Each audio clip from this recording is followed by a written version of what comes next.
Rolodex of Bitches Edition. My girlfriend is pretty shaken up after learning my size because she previously had a terrible experience with a guy who wasn't even as big as me. Any tips other than, obviously, foreplay? Are there any particularly good positions for it? Should I have her take control so that I don't hurt her by going too fast? Yeah, having her on top is preferable. This way she can ease into it and she is much less likely to get hurt when she controls everything. It's possible that her ex was too rough or didn't turn her on enough and this is why it hurt. D***, curvature, girth, etc. all play a factor apart from length. That said, it also very much is possible that she's simply not deep enough for you to go balls deep, or that she's too narrow for penetration with your girth to be comfortable. All you can do is go for drawn-out foreplay, have her on top at first, and if the matter is just you being too long for her, you can buy donut-shaped toys for cushioning so you can thrust away at full force without going balls deep. Quote, if the matter is just you being too long for her, unfortunately it's more of a girth problem, which seems to be harder to fix. Appreciate the advice, will do my best. And I'll relay it to her in the hopes that it helps her mental state. It is that unfortunately. That said, especially if it was a long time ago, it is possible that she underestimates that at the time she was generally more nervous, anxious about relaxing. If she's the type of woman that can easily have multiple orgasms in a row, bringing her to climax before you even try to put it in should give you the best odds. Arousal already relaxed the vaginal muscles, but nothing did it like an orgasm. Good luck. Yeah, the nervousness is what I'm most concerned about. Can't imagine it helps with tightness issues, so it becomes a self-fulfilling prophecy. Orgasm may be a bit difficult since I'm inexperienced, but I'm prepared to go as low as he's willing to. In fact, might just put penetration on the shelf until I get better at that. You're absolutely right, the brain is the most important sex organ, whether for men's psychological issues with erections or women's issues with relaxation. There's often a negative feedback loop that makes it more difficult. If you're comfortable stalling penetration, that could help for sure, even if simply because it's easier to relax around a lover you already know a little and you know is a respectful and attentive partner. As for bringing her to orgasm, part of it depends on your skill, but honestly the same applies as above. Whether or not women come easily also for a significant part comes down to mindset, ability to let go and focus on the sensory experience and not on thoughts about how the body looks, for example. So the last word is not for you there. But if you're comfortable and she's comfortable, asking her to do it herself is a quick and easy way to get the results anyway. And personally, I've always thought fingering yourself while being held by a man who encourages you and fills you up is **ing fantastic. It's not that just because it's her own fingers it's any less intimate. Ooh, good idea. We could even try mutual masturbation. I've heard nothing but good results from that. Mutual masturbation is super fun. It might just be challenging for you, depending on stamina, disposition, to not come before you get to do anything else, but I can recommend it for sure. Ironically, because there's no pressure to perform, and you can both just let muscle memory take over and go at it mindlessly, you can pay full attention to seeing your partner in such a situation. And making out while panting into each other's mouth is priceless. Both super hot and super comfy. 10 out of 10.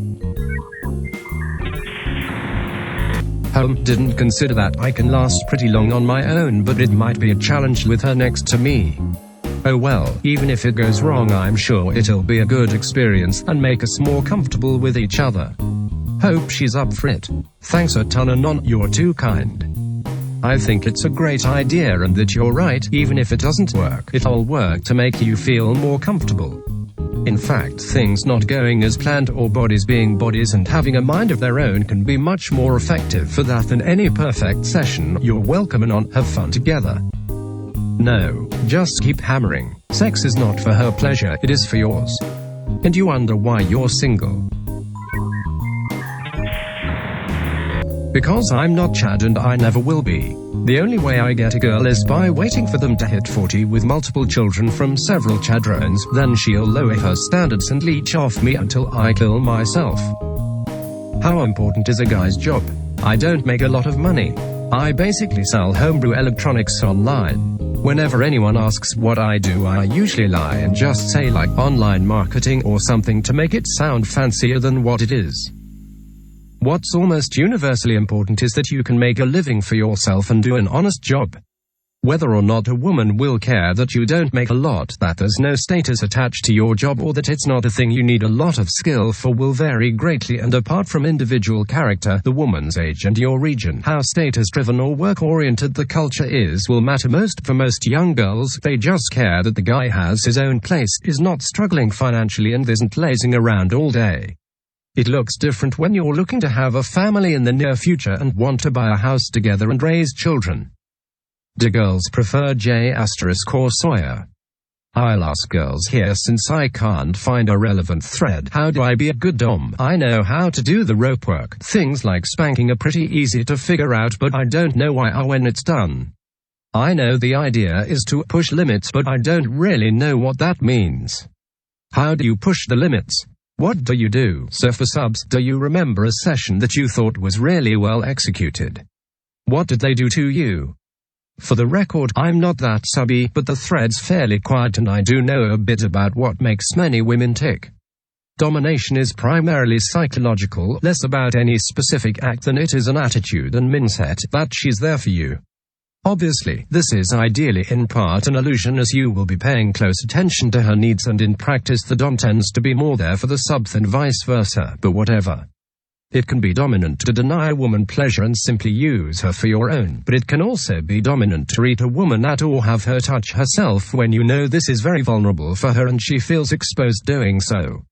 Basically, you should think of yourself as the director. You are going to decide how you'll have sex, what goes down and when. A safe word is there to make sure you can boss her around, tell her tough **, she's going to do it anyway, without worrying that you'll violate her actual boundaries. What an ideal dom looks like is different and requires a bit of communication, or at least trial and error. What most women love is simply the man being forward and forceful. Yanking off her clothes, pushing her down on the bed, making her feel helpless by holding her wrists down or up, pulling her hair, spanking, giving commands, telling her she should feel honored to suck your C***, stuff like that. It is also possible that she wants to actually feel humiliated, and her ideal scenario is her waiting on the bed with her legs spread and a wet P** while you take your time to send out some emails, get a drink, call someone, before you deign to give her any attention. There is no one-size-fits-all. Same goes for pushing limits. Some women like to be bratty and then put in her place, in which case you can respond to a refusal to give head with, e.g. pushing her head down yourself or punishing her. For others it simply means give me more of what I like than I previously had wanted. So if she likes to get firm smacks on her S***, you can upgrade to a paddle that leaves more marks and stings more, stuff like that. If she has a hard time talking about sex, or is the kind who feels that telling you how to dominate her defeats the purpose, asking your own partner if they have porn or erotica to give you an idea of their holy grail can go a long way. I hope this gives you some ideas. That's something that's going to vary a lot from person to person. Good BDSM takes a lot of communication with your partner because everyone has different preferences and boundaries. Not everyone's going to enjoy ropes, spanking, whatever. Best thing to do is just talk to them and find out what they like, how they want to be treated, and what the specific turn-ons are, because there's nothing that'll work for everyone. Personally, I don't care for anything fancy. I like raw wordless violence. But that's really not standard, and you shouldn't hurt someone without making absolute sure they're okay with it. I'm a switch, but talk to her beforehand, understand her hard limits and do not cross them. It doesn't need to be some sort of formal sit-down conversation, but it needs to be a conversation. Also establish a way to communicate when to stop or slow down. Make sure she trusts you to take care of her when she's helpless and she's comfortable. Always pay attention to her reactions and don't abuse her trust. Remember, aftercare, then honestly just experiment with them and see what works for you too.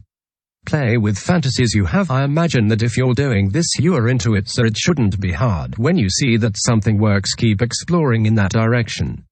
You can get ideas off erotica or porn, but be careful because porn isn't real life. Keep check in with each other from time to time. Why does it feel so good when the girl says nice things about me, even if it's just small things? Because it's so rare. Quote MFW, I get a job and start interacting with women more whores. How does it feel knowing the fall of civilization is imminent in this gynocentric society which shelters you'll be no more? Is your job rating chuds as +8/10? No, I'm a software developer. I was working remotely until around this time last year when I got a new job but had to start going into an office. I would gladly take the pay cut and return to my old job if it meant never having to deal with women again. I'll take a McChicken and a Diet Coke, thanks. I like women, you're alright in my book. Simp. Yes. My girl was abused, raped and hit by her boyfriend when she was a teenager. This was years ago and she has a normal life. It left a mark on her, especially on bed. We can't do certain postures, it's harder for her to stay in the mood, and she hasn't done many things that a girl her age already did. I don't mind, and from what I gathered, it's perfectly normal for a girl like her to be like that. The problem is that obviously I have to be very careful with every step I take, but she is very PS*ive. She always wants to do everything I want to, but then we don't actually do S*, because everything outside missionary with kisses is a minefield when she's not guiding. We can't continue like this because the constant "no, not like this" ends up being a turn-off for both, and sometimes she doesn't even tell me something triggered her until after TJE fact, which makes me feel like S** and evil. What should I do? Just don't do things outside of missionary with kisses, problem solved. That advice is almost as bad as the one given by Rolodex Man.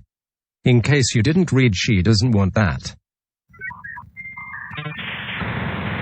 Well, yeah, you can't have everything you want. It's obviously not going to happen until she works through her trauma. It's not healthy to do these things, and you just have to accept it until she feels comfortable.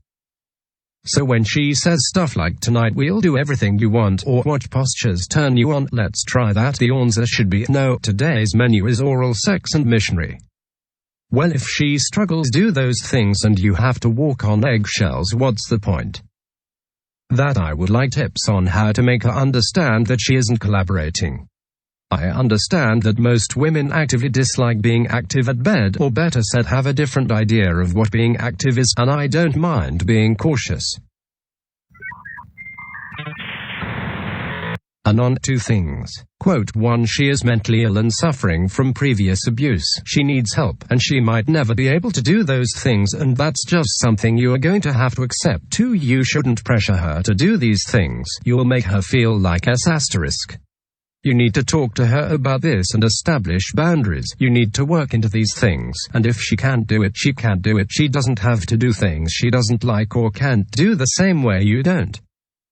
The problem is precisely that she is unable to establish boundaries. Maybe I'm not explaining myself. She is relatively enthusiastic about trying and having a sex life considering her situation. All those "we'll do everything you want" aren't an answer on any request by me. I'm not trying to push anything, and in fact I backpedaled hard on being the leading part and suggesting things, as I would normally do, being the experienced part, when I learned I was dealing with a rape survivor, not a girl who dislikes doggy f***ing. I don't think it's fair to ban her from having a thrilling sexual life because some C** broke her many years ago, and it doesn't look like she thinks it's fair either.